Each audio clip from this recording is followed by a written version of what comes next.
Welcome back to Lights and Dice. So today I thought we would dive into one of the more talked about parts of casino culture, if you will. And I really want to think about myths and misconceptions. So whether it's the idea that I know slot machines get hot or cold, that dealers are maybe secretly rooting against you, or that casinos pump oxygen to keep you gambling. We're trying today to separate the fact from the fiction. And hopefully, fingers crossed, to help us bust these myths, we've got my friendly co-host, Chris. Chris, how Hey, you doing? I'm good. How are you? Yeah, I'm good. I'm good. Are you ready to set the record straight with some of these myths? Well, as best as we can. I mean, I may not even have the secret to all these either, so who knows? They're missed for a reason, right? Yeah, and I'll be interested to hear if you actually think any of them are maybe more true than myths, because some of these are true. Okay, some of them are real things, but some of them, I would say, the majority of them are myths. They're false, and I kind of want to see if we can break them down a little bit, and see if we can find maybe in some cases the in between too. So let's Yeah, I'm kick sure off. a lot of these myths. There's probably some aspect of truth in there somewhere, or at least a reason why it might happen too. So Yeah, absolutely, and also some of them I think existed perhaps in the past, but no longer exist now in terms of the idea behind them. But let's. I've kind of tried to break this down into sections. So let's start with slot machine myths. Probably where most casino myths I feel as though originate from. Because it always seems to me when I'm sort of browsing social media or visiting websites about casinos that everyone has a theory about how to beat the slots or when a machine is due to pay out. So let's try and sort of focus on those first of all. I thought that'd be a good starting point. sounds So, good. Ironically, when I went to grad school for casino management, not a big deal. I did a report all about the social perception of slot machines. So I'm oh, ready for well, you this. should be the expert then. Let's hope you get all this correct. Well, an alleged expert. I mean, it was a while ago, right? Well, first up, this sort of classic belief that slot machines are rigged so players can't win. So the reality is that slots are designed to make money for the casino, but they're not outright rigged. It all comes down to something called a random number generator. Chris, can you explain how that works? Yeah, I mean, it's a brain inside the computer that of the slot machine that's just constantly spitting out outcomes. And when you stop on a spin, it just generates that outcome, and that might be winning, that might be losing some of your money, it might be losing all your money, it might be a jackpot. That outcome just comes from that random number that's just getting selected by you. But essentially, it's all about odds and probability, not some secret system that's designed by the casino to cheat players, to rig machines. The house edge is already built into the machine, right? So it literally is random number generators. Yeah, it is, and plus, it wouldn't benefit any casino to want to rig it in any way because then you're not going to want to come back. I mean, they have it set to pay out for a reason, and places are going to be more competitive based off of payout percentages because the perception of winning more makes you more enticed to want to return to their business. Yeah, so what would you say to someone that says a machine is tight and just won't ever pay out? That's kind of just incorrect, right? Because you Kind hear of. that I all the mean, time. it could be tight to. I mean, they're meaning it's tight to them Yeah. because maybe they just went on a really cold streak during their gaming session, and that's fair. It happens sometimes, but the flip side happens too. Sometimes you're just on a huge heater where you can't lose for an entire hour and a half or something. So it's just kind of peaks and valleys. It comes and goes. But I don't think anyone, based off of any play session, would be able to really tell if a machine's like legitimately loose or tight. Yeah, it's interesting you mentioned hot or cold streaks because I have that down here as well because you do hear that a lot. People say, oh, this machine hasn't paid out in a while, it's due for a win. Or, that one just hit a jackpot, so it's cold now, it's not going to hit again. Well, the truth with that is it's still random number generator, right? And every spin is independent as far as the computer's concerned. So past results, I guess what I'm trying to say, have no impact on future outcomes. Well, it's the gambler's fallacy, right? There's a word for it. Yeah, It's like, particularly like a roulette wheel. That's where you get it the most. Is people will be looking at it from like the bar or something like that. They'll see the reader board, which is not there by coincidence, that spits out all the previous outcomes, and they'll look at it like, oh, it was red 10 times in a row. It's got to be black soon. They'll just start loading up on black. When in reality, the odds are the exact same the next spin that it's going to be either one of them. When you look at it from an external standpoint, like, yeah, the odds are very slim that you're going to have 10 reds in a row in this particular example, but it doesn't change the fact that the 11th is just as likely to be red or black. Yeah, it's interesting you bring up roulette because we're definitely going to come to that later. I've got that on my list, but you're exactly right, and it's just kind of the same scenario when people sort of, I don't know if you hear this, but I've certainly seen it where players sort of move from machine to machine, hoping to find the hot one. But in reality, you essentially have the same chance of hitting a jackpot on the very next spin. You could hit two jackpots back to back. It's just You could. literally random. You could. I mean, to the due to hit standpoint, like, there is a small window of truth for that, because some slot machines exist where, like, the progressive has to hit by XYZ dollars. So if you're nearing closer and closer to that, then yeah, you can make the argument at that point it's somewhat due to hit. Like, it's going to happen in the near future here, but hopefully it's to you then. That's a good point. I hadn't thought about that. There's quite a few games now that have must hit buys too, right? And you see people like seeking them out. There is a community now of people that call themselves advantage slot players, if that's even something you can possibly be. But they will seek out certain machines, knowing, okay, if this feature is close, then I want to play that machine at that denomination. Yeah, they'll sit there for a while trying to get it too, or they'll camp out waiting for you to get off the machine and stuff like that. But I mean, the average people are going to do the same thing too if they know that that's that kind of machine, because it's close. Yeah, and I would find that frustrating, I think, as a player too. But that's what they want, right? They want to make you feel uncomfortable enough to vacate the machine. Yeah, especially if it's your machine, like, and you're not even necessarily going for that progressive. You just like that game. It would be kind of annoying that now you're in the hot seat, so to say. I think they call these people slot vultures. Something like that. Yeah, so, all right, well, I kind of linked to that then, just to explain to everyone that you cannot time a slot machine to hit a jackpot, because the sort of millisecond you press that button, that's when the random number is generated. So there's no real timing. I guess there's timing in the sense of pressing the button, but linked to your random number being generated, but there's no secret to waiting 5 seconds between presses or anything like that. Nope. It works if it worked, and if it didn't work. Okay, here's an interesting one, because I think there is some truth in this one. And this is kind of the last one for this little slot machine section. But higher denom slots pay more. What do you think about that? There is some truth to that. Yeah. Based off what I've heard in the industry and stuff like that. In the sense that, I mean, you just look at it from an overall standpoint of the coin in value is going to be higher for less spins. It's going to be the same. So, like, if you're doing a $5 machine versus a $1 denomination, it takes less spins to get the same coin in. So it's easier to give up a little bit of extra edge. Yeah, and I heard that the sort of sub machines, certainly, that you can now set the slot machine to have different payout percentages based on the denomination of the slot. So you could set it to a certain payout percentage for, I don't know, $5 spins versus 25-cent spins. And you'll notice that a lot on video poker too. And you can see it just by cruising around on the pay tables on a video poker machine at a bar or something like that. That if you're on, say, 25-cent denom, it pays out certain ways, particularly on the lower end of the pay table, like with two pair or something like that, or maybe even full house. But as you go up, say a $5 denomination, it's going to be a little bit different on payout too.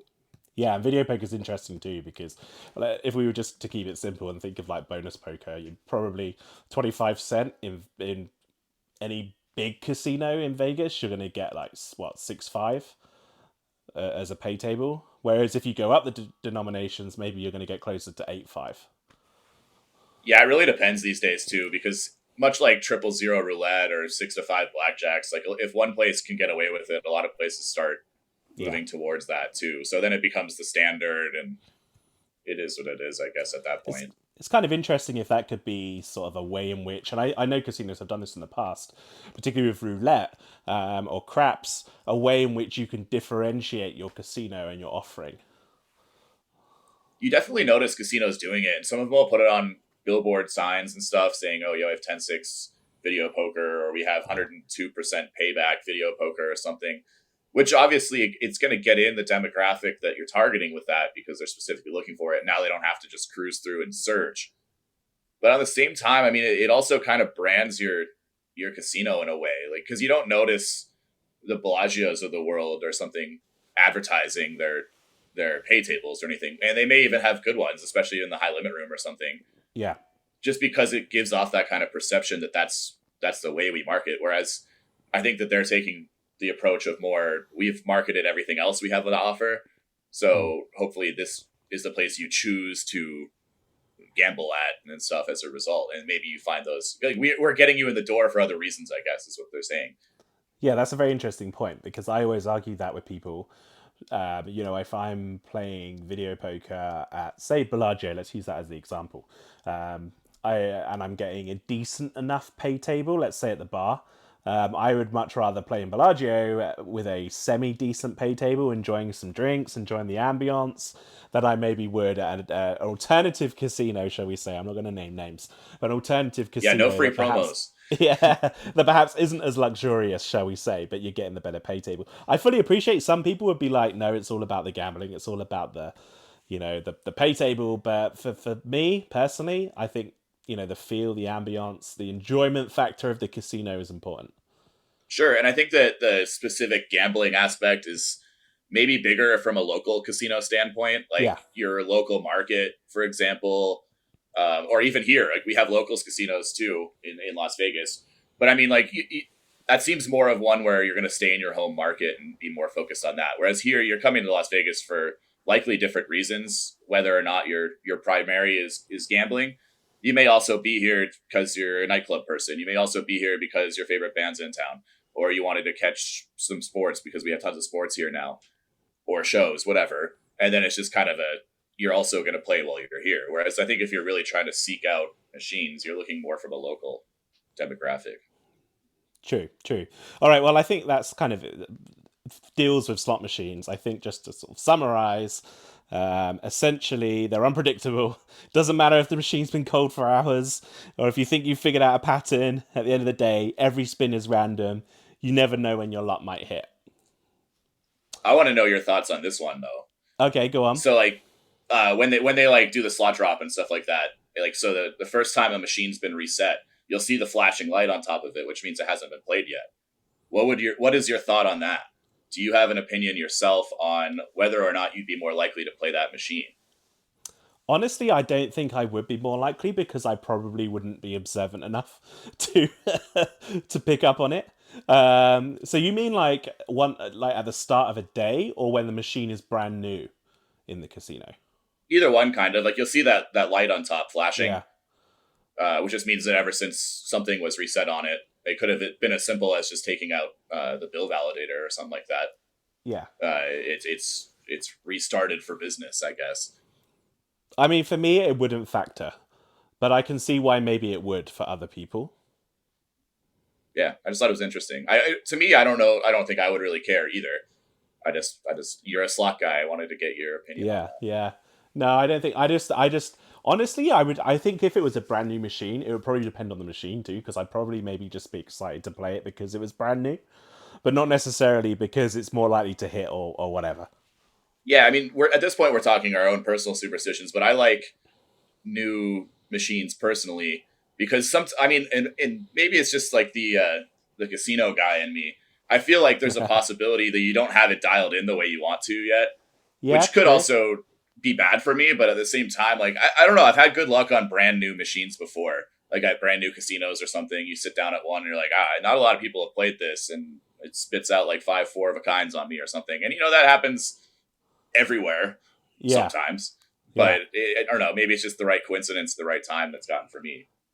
yeah. I feel like it should be just down to coincidence, but you never know. I always am a big fan of playing machines that are sort of. So let me give you. I'm trying to explain this in a sensible way. So like, let's take Huff and Puff for instance.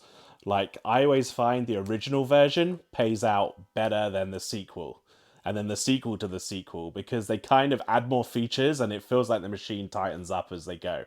So you're getting smaller payouts as you go, maybe, but you're going for that sort of bigger jackpot. Whereas, like, Yeah, for well, so lots of different options. yeah, exactly. Whereas I think Huff and Puff being a great example, Huff and Puff the original pays out better than maybe Huff and More Puff or Huff and Even More Puff. Huff and then lots of even more Yeah, Puff. The yeah, Mansion Edition. yeah, exactly. There's so many different versions right now. So I'm There's a also lot of starting. Puff.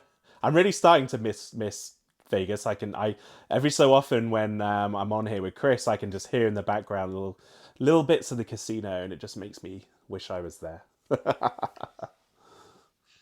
All right, let's have a think about table games then. Okay. So I feel as though like I'm not really a table games player, so correct me if I'm wrong here. But from sort of speaking to friends that are, from seeing table games players in casinos, I feel like there's quite a few sort of myths and superstitions there that are kind of part of that culture.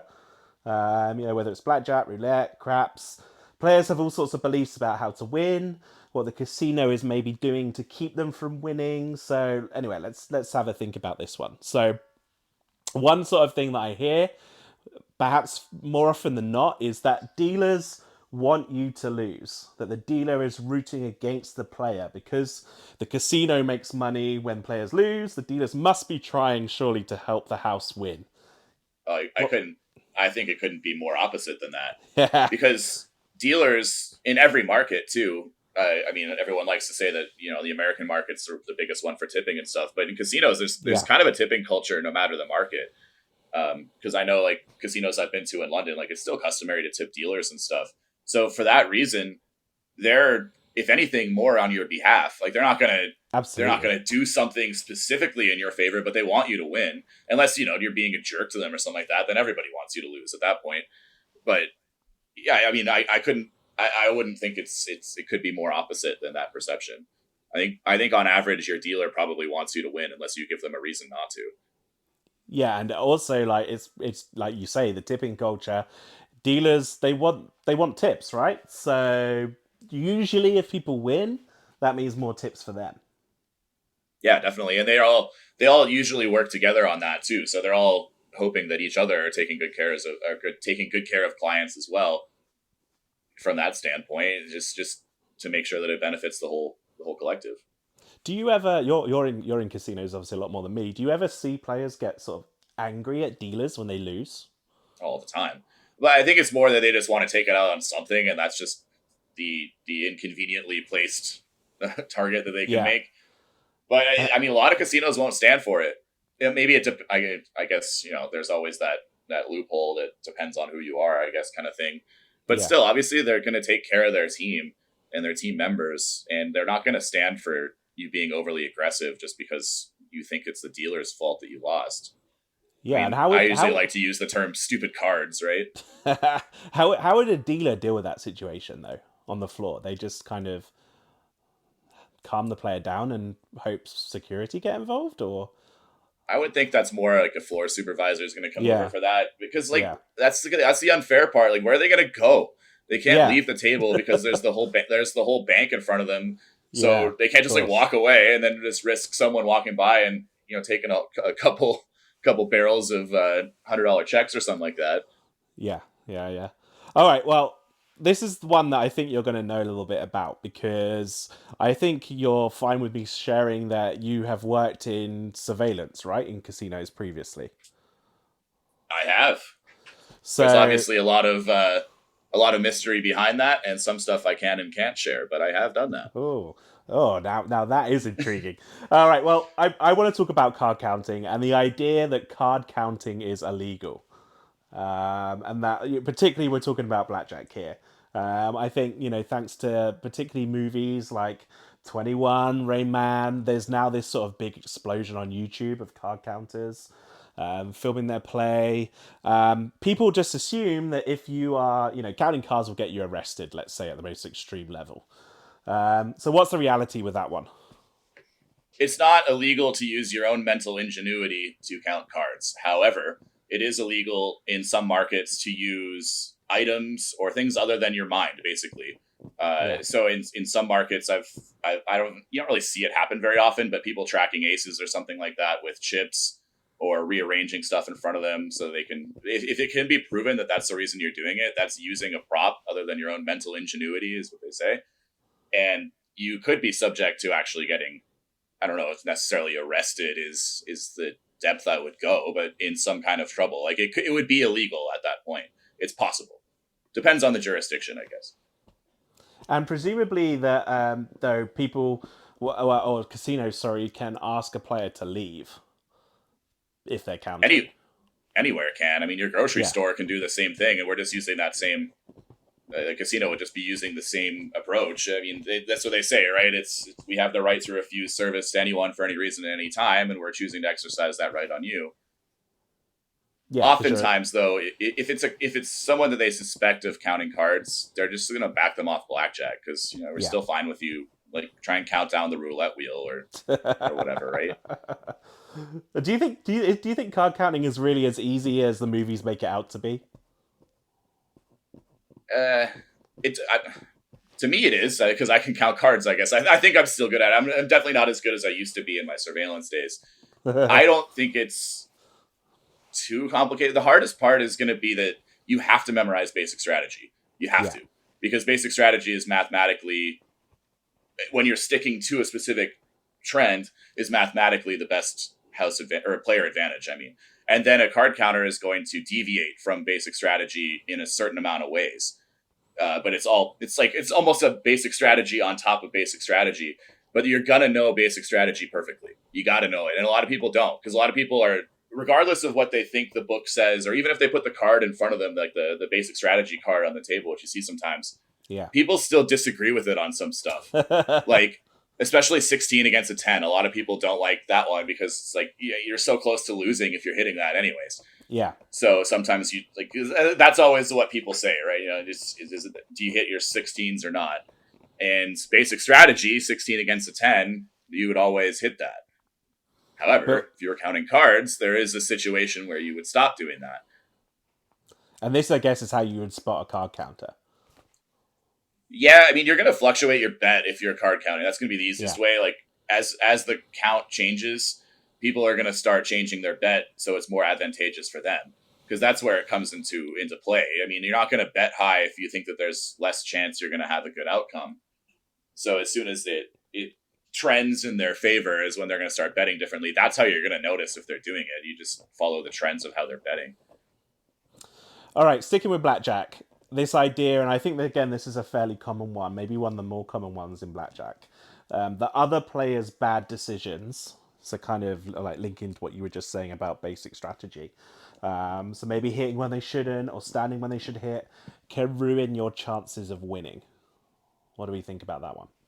Mathematically, that's false. And that's been proven by people who are much smarter than me. It's No one's on smarter than you. Oh, thanks.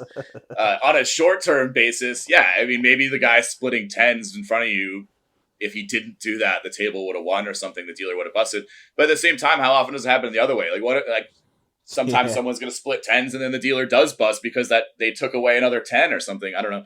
Or, the smaller card, I guess that would be what would make you bust.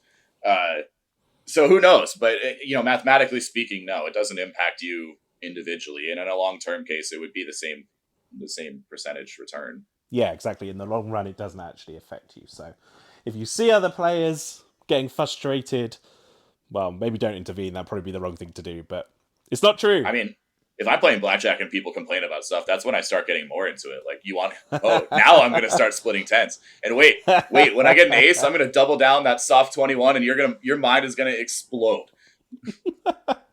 And eventually, hopefully, they leave the table. Well, maybe. Who knows? All right, let's move on to roulette. So we touched on roulette earlier, and I don't want to repeat stuff. So, but people do think that roulette wheels are biased. Maybe some players believe certain numbers hit more often because the wheel is biased or slightly off balance. I think the myth probably comes from the old days where roulette wheels maybe weren't as precise. But how accurate are modern roulette wheels? They're not going to be like cheating you, are they? No, well, it'd be illegal for the casino. Exactly. I don't know of any market I've worked in. I've worked in several, or any that I've done research on or like looked into or anything with school that wouldn't have a gaming department that would moderate that. Yeah, do they come in and inspect like roulette wheels? Is that a thing? I guess the short answer is I don't know. Hmm. because they're somewhat covert in the stuff that they do. But I'm sure that if you're going to put a table up, you have to get it approved. Yeah, you would think so. And presumably casinos will be monitoring that too, I guess. Like Yeah, in no, case there's casinos some don't kind want of to cheat like, you. yeah, exactly, and they probably be monitoring it to check they're not being cheated. True. Although it'd be pretty hard, I think, to cheat a roulette. Um, all right, what about craps? Players can control dice rolls. Or players who think they can control the dice and influence the outcome. Sometimes you see this referred to as dice control. I've heard it referred to as a rhythmic rolling. Maybe Ooh, that's the rhythmic rolling. maybe that's the title for this episode. Um, Yeah, is or it there could be like when we make a band or something. It could be our first album. I don't know. yeah? Is there any truth to this, or is it just a myth? No, there's definitely truth to it. Yeah, There at that point you're a cheat. Like that's you can get gaming involved with that one. That would get you in some trouble. But yeah, there's such thing as like dice sliding would probably be the most yeah, prevalent, where you can. I think that they would typically like they'll slide a 6 or something like that because that way it rules out a whole bunch of lower options, and they can just keep betting on either the field or they'll bet on higher options or any different number of strategy. But yeah, that's the way they'll do it. Well, that's why when you're playing craps, they always tell you must hit the back wall, right? yeah, Because that it they got the little spikes on there that's going to randomize your roll a little bit more. I yeah. mean, So if you asked a craps player, they're going to tell you they have a lot more control over the outcome of their toss than they probably do. But to an extent, there is some truth to that. Like there are people who have had enough practice to be able to influence their own dice rolls I was going to say that or must be alleged rolls. pretty difficult, though, right? I would say you're going to have a lot of practice to manage to do that. Difficult and easy to catch. Yeah, So I mean, that's the thing too with counting cards. Like it's not necessarily the hardest part is figuring out how to do it. It's how to not get noticed that you're doing it because while counting cards to not to backtrack too far, while counting cards isn't illegal, you're still gonna get asked to stop doing it if they notice that you're doing it, and at that point, other casinos find out pretty quickly. So it's the same thing with when it comes to like dice sliding or something like that. It's how you don't get detected for doing it.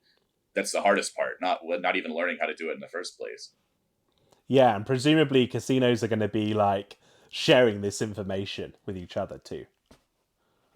Yeah, they could, especially when it comes to stuff like that, like security incidents or something like that. I know they Yeah, communicate quite a bit with nearby partners and stuff because at that point they're kind of all in it together. I mean, yeah, you're not because obviously they're otherwise not you, going to call up and be like, "Hey, this guy just bought in $20,000. Maybe he does the same for you." They're never going to do that. But it's like, "Hey, yeah, this yeah, guy just got bounced because he like threw a beer bottle or something like that." Then maybe keep an eye on him when he walks into your spot too. yeah, exactly. Everyone looking out for each other. Because if you're like, I don't know, if you get kicked out for card counting as an example, you're probably then just going to go and try and play at the next casino down the street, particularly downtown. Well, it's the same on the strip too, I would think. Yeah, Because I don't know, I mean, downtown would be interesting. Like I don't, I'm not saying this one from any degree of experience, but I would think that since they're so close together, you'd be able to see them going from property to property. Whereas on the yeah. strip, unless it's within the same corporation of casinos or something, then they can actually follow you. Well, that's Like what I I'm don't think that thinking. there's any reason that if you got backed off at Mandalay Bay that like Stratosphere would necessarily know No, unless but it was in a like, database. MGM Grand might, or Bellagio, or anyone within that sort of MGM group. Sure. So, yeah, interesting. All right, well, let's talk about casinos themselves because there's lots of myths that exist. I particularly hear these in the UK all the time. I think because maybe there's this sort of preconception about Vegas in particular, but casinos more generally. For instance, that casinos pump oxygen in to keep you awake. This is one of the most famous myths out there. To keep players awake and gambling longer. I hear it all the time, especially when people talk about they lose track of time, they feel more alert in the casino. You know, Chris, what do you think about this one? I mean, the oxygen one is purely just a guess for me. I wouldn't think that it's. I mean, it's I hard feel to like it say. would I be guess I could. dangerous. Like, I looked Yeah. into this and supposedly it would be dangerous and probably illegal. Well, and plus you can say that they do in the sense of they're just trying to circulate cigarette smoke, which is maybe Yeah, more of a Las yeah, Vegas thing than a lot that's of other true. places, especially international. I mean, I guess I would just leave it at that. This isn't something I really know too much about as to be able to say I think they do or don't do that. You Yeah, referred to clocks and stuff, which yeah, that's the I other think one I was that's going to bring more. up. Yeah, it's a little bit hard to come across clocks, but it's not like they hide time from you per se. Like, it's not No. like they're putting like a big grandfather clock in the middle of the blackjack pit or something. But if you asked a dealers oftentimes wear watches. If you asked a floor supervisor or something what time it is, I bet they would tell you. Oh yeah, of And course. plus the conception's changed on the we don't want you to look outside either, because a lot of new Yes, properties have windows around the outside where you actually get to see out and see in quite a bit, which I think is a pretty cool concept now, because it gets you like I don't know. I think it motivates me more to stay, honestly, because it's a cooler vibe. that's what I was going to say. These casinos. This was the next point on my list actually. No clocks or windows when you lose track of time. So yeah, you're psychic, my friend. Well, But great sort minds think alike. of, yeah. But thinking about modern casinos as well, I have that in my notes. Huge windows. Even outdoor spaces, perhaps. And just breaking this old school rule, maybe, or it's a different design approach. I think it's a different design approach, and like you say, sometimes it's purely for aesthetic reasons. People want to go and play at this property because they can see in, they can see out. There's lots of light. I'm thinking places like Cosmo, Aria, those sorts of casinos. Yeah, Cosmo is the one that jumps to my mind the quickest, because they Yeah, always had that big, like, it was the like the Bond Bar yeah, blackjack pit. There was always like you could see onto the strip, and it was kind of electric for that reason, because you could see the lights of Planet Hollywood across the street, for example, and it was kind of like you're part of more than just people walking through the casino. yeah, yeah. I guess you get that less downtown too. Now I'm thinking about it, and sort of the older casinos, because obviously a lot of the downtown casinos are older. Not all of them, but the majority. You're going to have less of that. Yeah, and I can see the argument against wanting to have big windows and stuff, not necessarily from a containment standpoint, but it's just another one of those, like, if you can see somewhere else, you're more motivated to go there. Yeah, that's And if true. you can, even if it's just as simple as outside, if you can see leaving our building, then you're more likely to do it. I don't know. I don't think that that's necessarily as big of a thought process in designing modern casinos now, Yeah. but maybe the gaming floor it is. I mean, I'm trying to think, like, other than video poker, are there any casinos that have like an outdoor gaming space? And maybe, well, I guess table games at the pool and stuff in Vegas. I was thinking slot machines. I don't think there is any.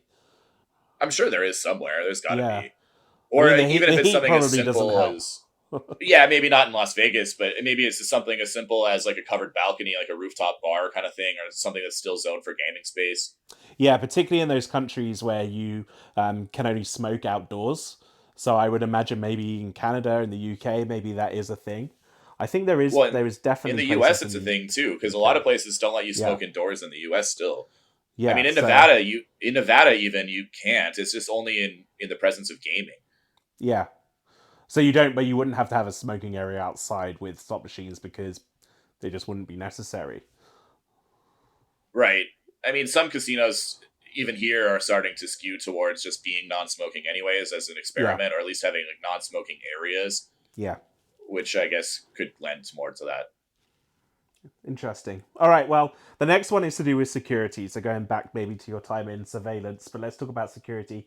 People often sort of talk about the eye in the sky is watching your every move in a casino. Some even believe that security cameras can zoom in to see what cards you're holding, track your expressions. How much of that is true? All of it.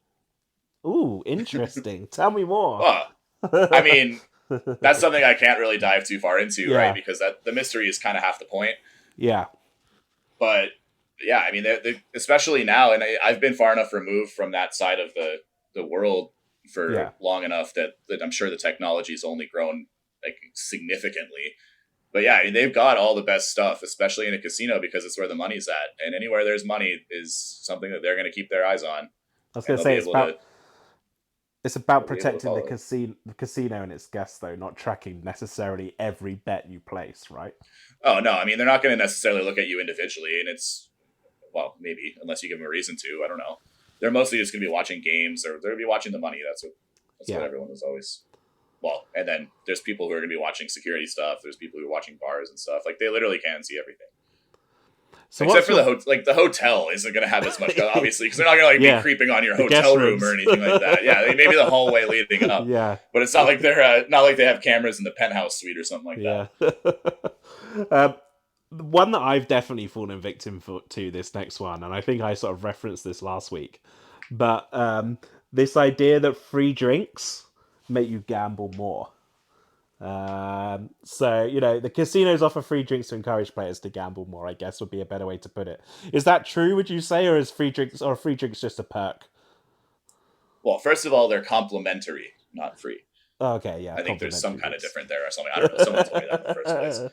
Yeah, I think there's truth to that. I think it probably depends on the individual person, Yeah, but I mean, any of us, you or I, when we're sitting at the bar and you get some more booze in you, you change a little bit, or maybe it makes you want to gamble more. Maybe it makes you, I don't know. Maybe it makes you more free with your money too. It's like I said, it just depends on how it impacts the individual. But I think there's definitely truth to that.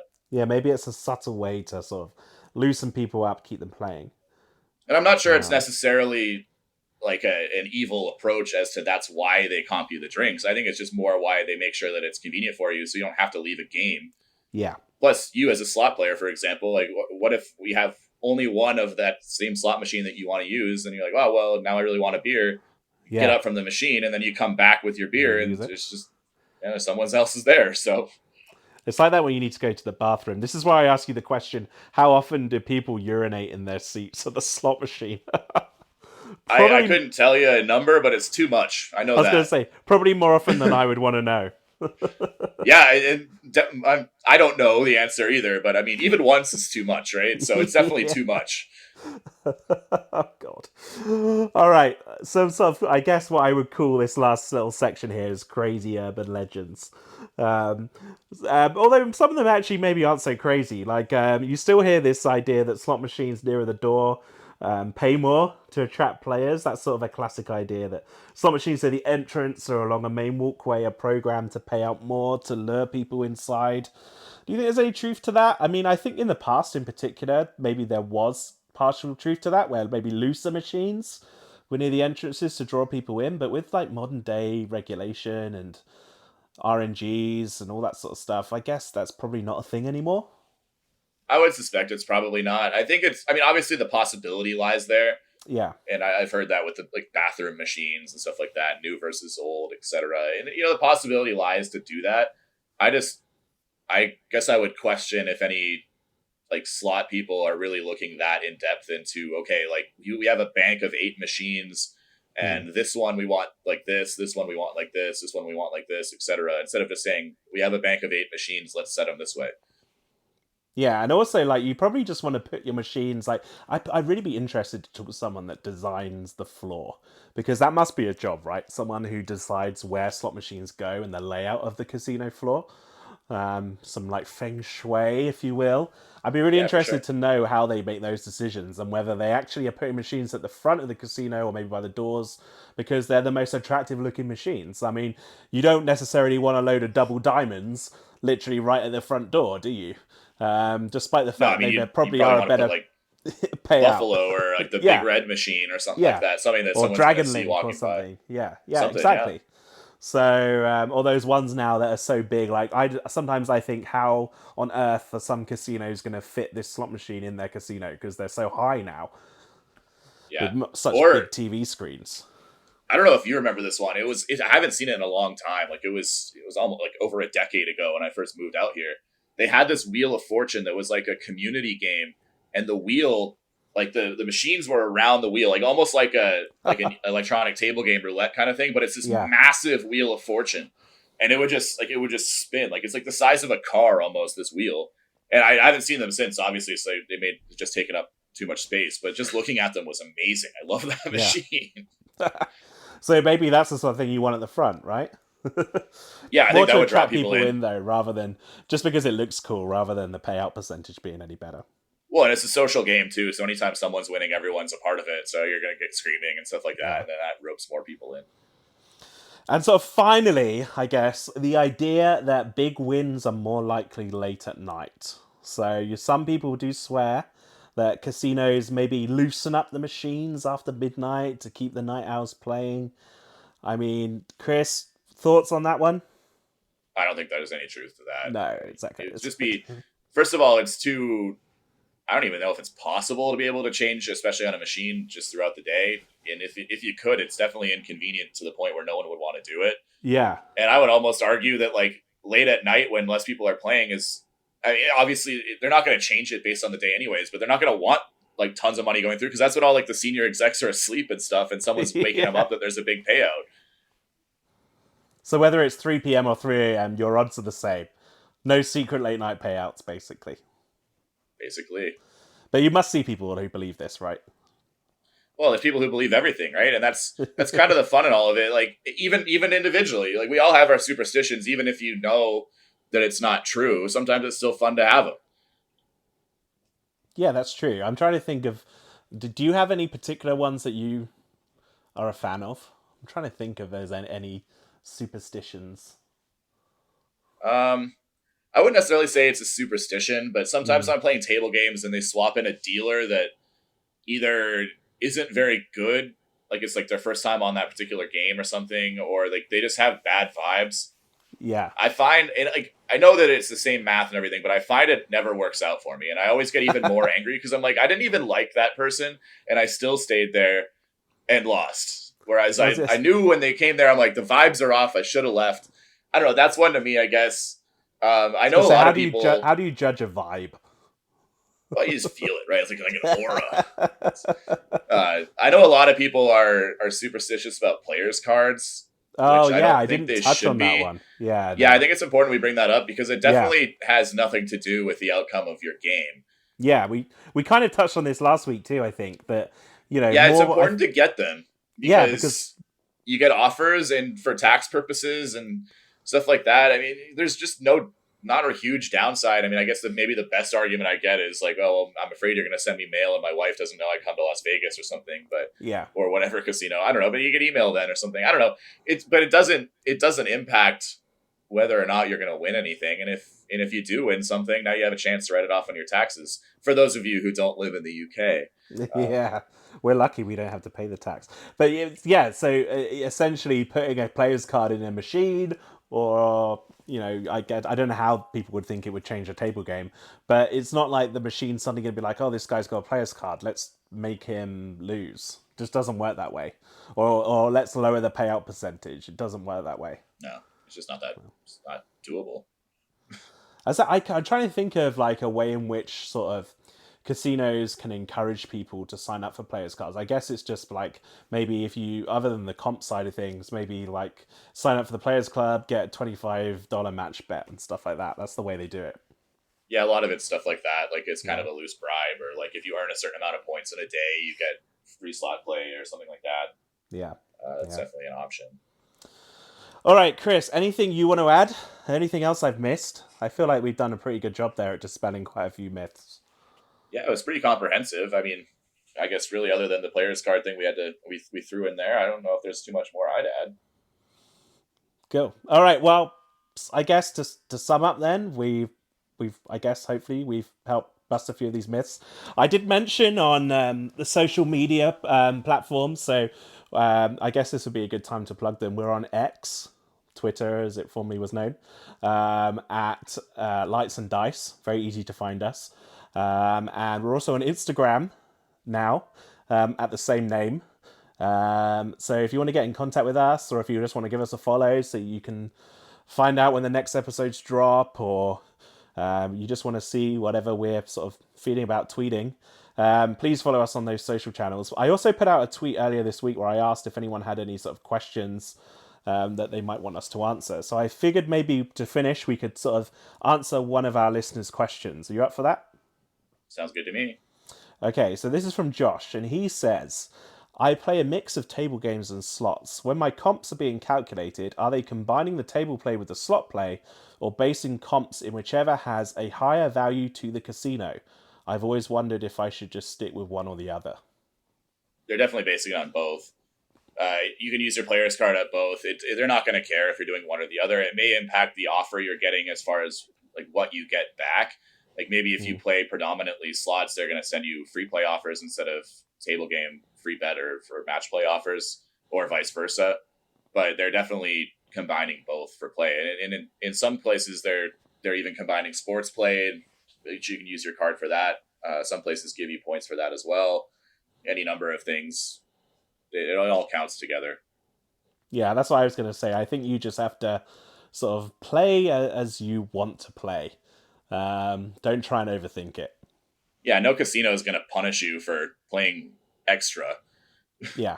It's like, oh, well, we really saw you as more of a slot guy, so you've been doing some extracurricular table games. I don't know about that, but yeah, no, they definitely want you to do everything, and they'll reward you as such. All right. Well, Chris, thank you once again for sharing your insights from, I guess, the casino floor. Let's say it's always great to get the inside scoop from someone who sees, I guess, in this case, myths in action every day. Yeah, and I like this angle too because it's less necessarily about my experience in the industry as much as it is just noticing it for myself and observing too. So I feel like it's a cool angle from that standpoint. Yeah, even as just like a Vegas local, I guess, who sees gaming every day, even if you didn't want to, right, you would probably stumble across it in some way every day. Yeah, it's just it's my life has been around casinos a lot in other markets too. This isn't the only market I've worked in. Internationally too, I do a lot of business for that, and you notice it varies too, market to market, but as a concept, I think we've cracked down on most of the myths. All right, well, I guess that's it for this week. Anything else you want to add, Chris, before we sign off? No, we're back. We're round back, two. Yeah. Round two. We survived 2 episodes, so keep the feedback coming.